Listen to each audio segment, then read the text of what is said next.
Hey, what's up everybody? Welcome back to the channel. I'm Ken from the Celluloid Collective, and thanks again for tuning in to another episode of Will It Develop? As you know, normally you see Jerry's face here, diving into the many different fun experiments he does, but I thought it'd be awesome for me to give my experience and all the craziness that I learned testing out Aerochrome and getting it ready for you guys. Jerry tested out as well, but I had some successes, many successes, and also some fails, and I want to share that knowledge with you guys and show you negatives and just talk about it. So let's dive in.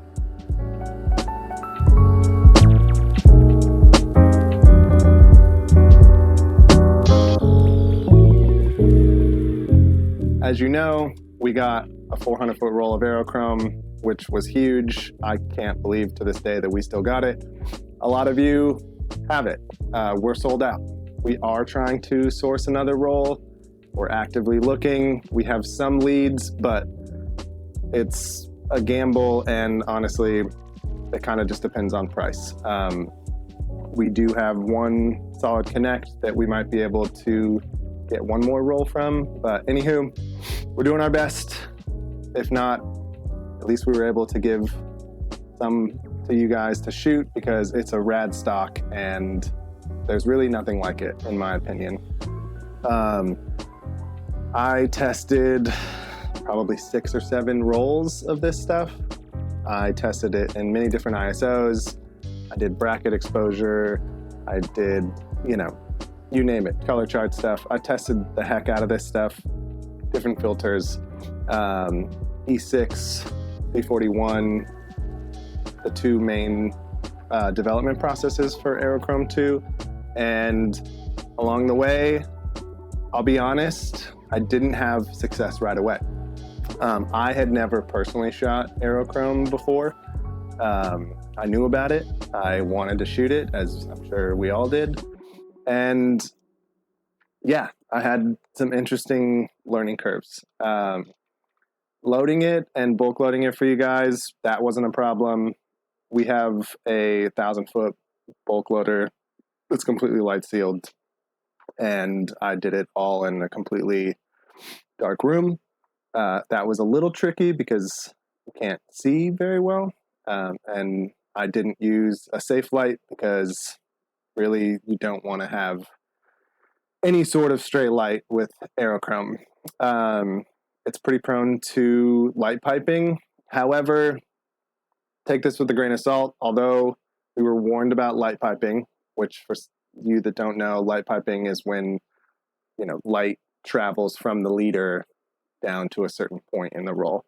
There were some small situations where when I was loading my tests or whatever, I was like, oh no, I'm gonna have light piping, but honestly I didn't. Funny enough, I did get some fogging, but it was not due to that phenomenon. So I'm gonna go ahead here and turn on my light table and get that prepped for you guys, and let's take a look at some negatives. I'll go from the beginning of what I started testing, and the very first roll I tested was E6.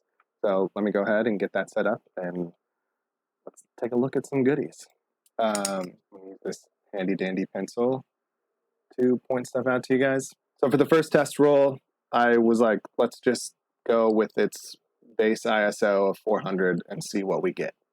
I knew that from there, I would do a bracket test over and under 2 stops, as you can see going on here. And that would help me determine roughly what ISO the film is at now, based off of, its deterioration. I knew it was cold stored from purchase. However, color film degrades the fastest compared to black and white, so I just didn't know what to expect. All right, so rating it at 400. I'll be completely honest, my E6 test I thought was kind of shit. It was still fall. The weather was not great. This was like the first sunny day in weeks. And as you know, Aerochrome is best for foliage because it is an infrared color film. And there was no plants. out in the wild. So I used houseplants. Don't think it was a great representation. However, it still gave me a good base of where the film stands. So I started at just 0, just perfect exposure. And to be honest, it was under. I did 2 of those, and then I moved to +1, which, as you see here, I personally think it got a little better. And then +2, although it looks a little blown out in the highlights here, the information's actually there. I think it's just my camera and my light table. -2 and -1 and -2, as you can see, didn't really expose. You have a small dynamic range with E6. I don't know exactly. If someone knows this, let me know in the comments, but I want to say it's like 5 or 6 stops max, which is not a ton. So the moment you start underexposing, the image kind of falls to shit. But between +1 and +2 over, I thought it looked pretty decent. So from there, I was like, all right, the film has lost a stop of sensitivity at best. I used my internal meter on my camera for this, which again, I don't think was the most accurate for this test, but it still gave us a base. This was with a yellow 12 filter. One of the things with E6, as we researched, was that E6 lets like a pretty decent blue cast in. A lot of people recommend using a yellow 15 or an orange 16 filter just because it'll cut more of the blue light. Whatever, we got images. That was the goal. The one thing about this test I personally think could have thrown it off. I got it developed at Nice Film Lab. We're not sponsored by them or affiliated with them. They're just the closest lab to me. I have a newborn, so my time to develop at home is much more limited than it used to be.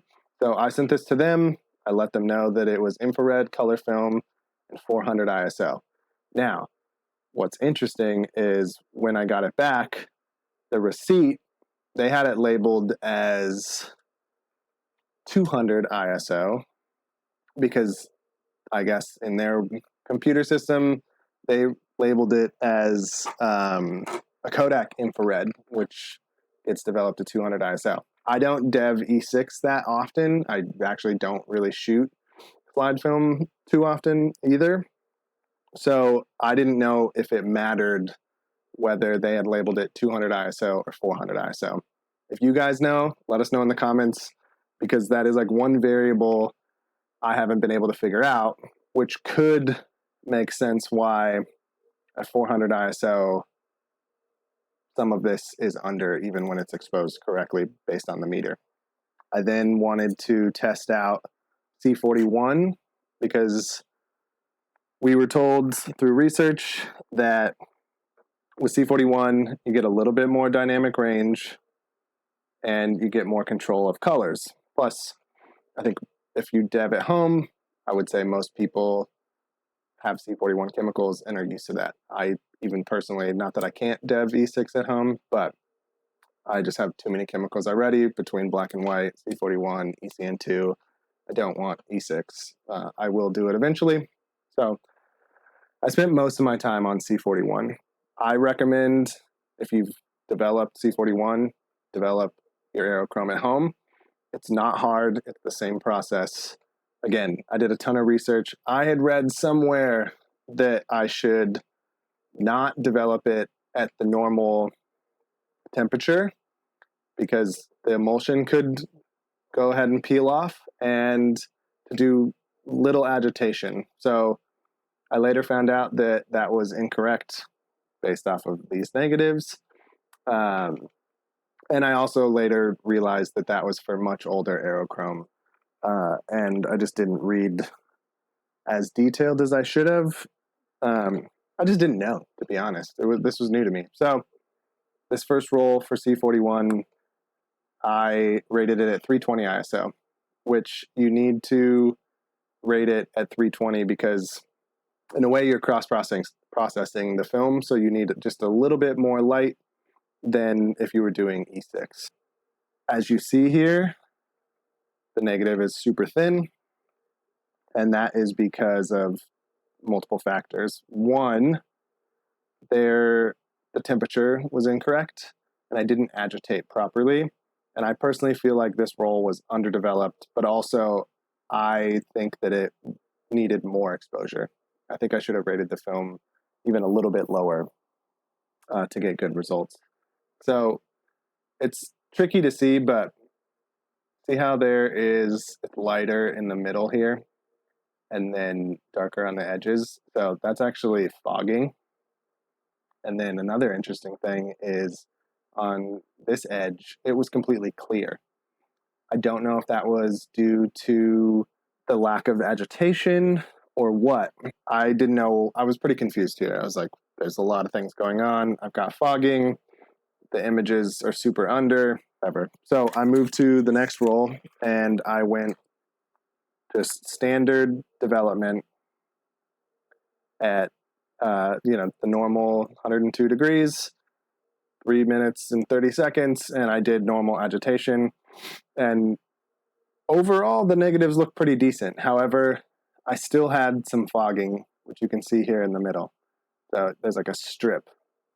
The reason it's lighter in the middle is because when you scan and invert, the lighter parts are darker and the darker parts are lighter.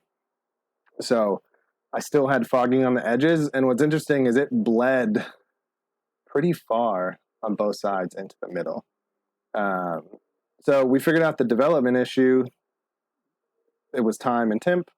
I still rated it at 320 because I wanted to keep something consistent, but now I was stumped because, in my opinion, the images looked like shit because there was fogging pretty heavily on the edges, and I wasn't sure why.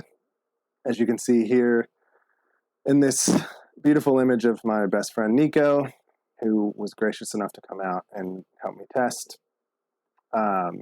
This is the image scanned log with no correction, and then this is the image after correction, and the fogging on the edges is pretty intense, and it was not easy to get rid of. I did my best, but we still got good data, which was the point. I used a yellow 15 on this, which I felt made the colors better. It cut more of the blue light. And now we were back in square one of why am I getting this fogging issue?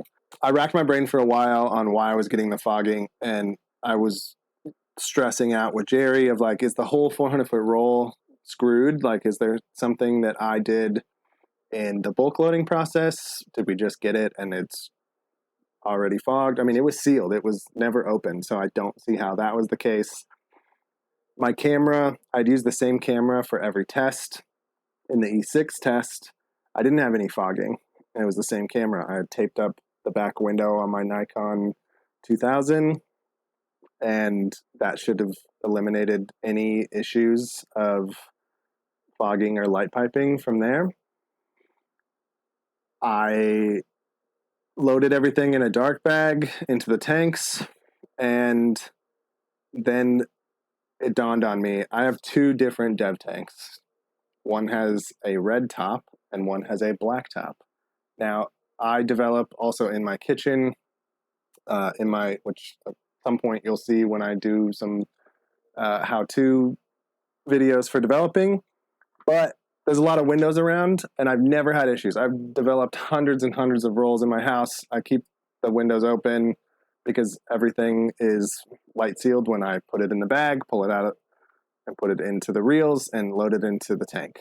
And then once it's in the tank, I bring it out and I develop it like normal.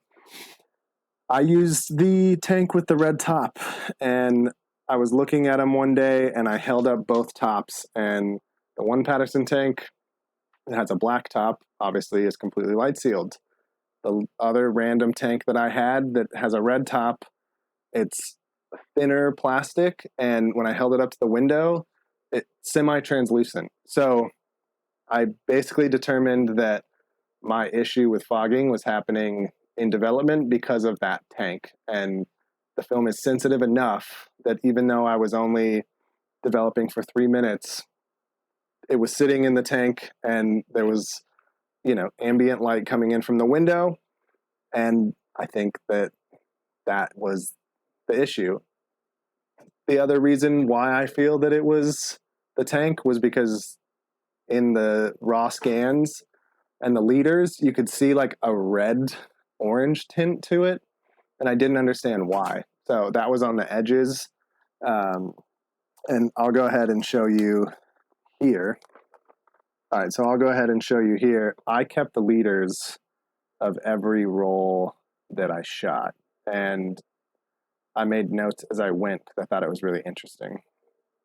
So this was the very first roll I did, which, as you can see, Aerochrome C41. I developed it for 3 minutes and 45 seconds at 92 degrees, and it was under. You can see the fogging pretty well here. And also, I noticed this was after the fact, I noticed there was like a red cast in the leader area, which you can see the difference between all the other ones. And I thought that was interesting, but at the time I didn't maybe realize what that was from. The second one was done at 102 degrees, normal, dev time 3 minutes and 30 seconds. I still had fogging on the edges. And there's still it's more purple-ish, but there's still a hint here of a red cast. And if you look at the scans, which I'll show you guys right now, it's like a orange-red tint to it, and I didn't understand where that was coming from. I'll come back to these a little later, but these were my successful tests, and then this was also the negative for E6. I made a note here that on their system, it said it was processed at 200 ISO. Still have yet to figure out if that could be a factor or if it doesn't matter. Good example, like with C41, unless you're pushing or pulling, it doesn't matter if it's 100 ISO film or 400 ISO film, the dev time is the same. So there was many variables I had to try to figure out here. Moving on to the successful tests, I was determined to solve this issue, and I went to the Brooklyn Botanical Garden because I knew they had an indoor section. That would have had healthy plants, and everything was green and awesome. I rated it at 320 ISO. I took a second roll with me that I planned on rating at 160 ISO, which was one more stop down from 320, giving it more light and hopefully a denser negative. I then developed these in a normal Patterson tank, and I didn't have any issues. This was the first successful C41 test we did for me, in my personal opinion. Looking back on it now, I think all the tests were successful because we got a ton of information and we got to see what fogging looked like on Aerochrome. And we had the luxury of testing and making mistakes, whereas I understand they're expensive rolls and most people got 1 or 2 rolls. So that was the main goal. And Jerry and I wanted to make sure you guys had as much information as possible to get successful images from your film. So it was awesome. I used the yellow 15 here. The colors were popping. The only difference from these rolls in the prior were I used the black Patterson tank that had the black top and not the red top. But as you can see, pretty healthy negative. The final negative, which in my personal opinion I thought was the best, was when I rated it at 160 ISO for C41. It's not a huge difference, but I felt that the negative was just a little more dense and healthy. I felt the colors popped a touch more, and yeah, I mean, to me, again, they're very subtle differences. It's a one-stop difference, but I truly felt like that was where it shined. With C41 was rating it at 160. You could still rate it at 320 and just like set your camera to overexpose even a half a stop.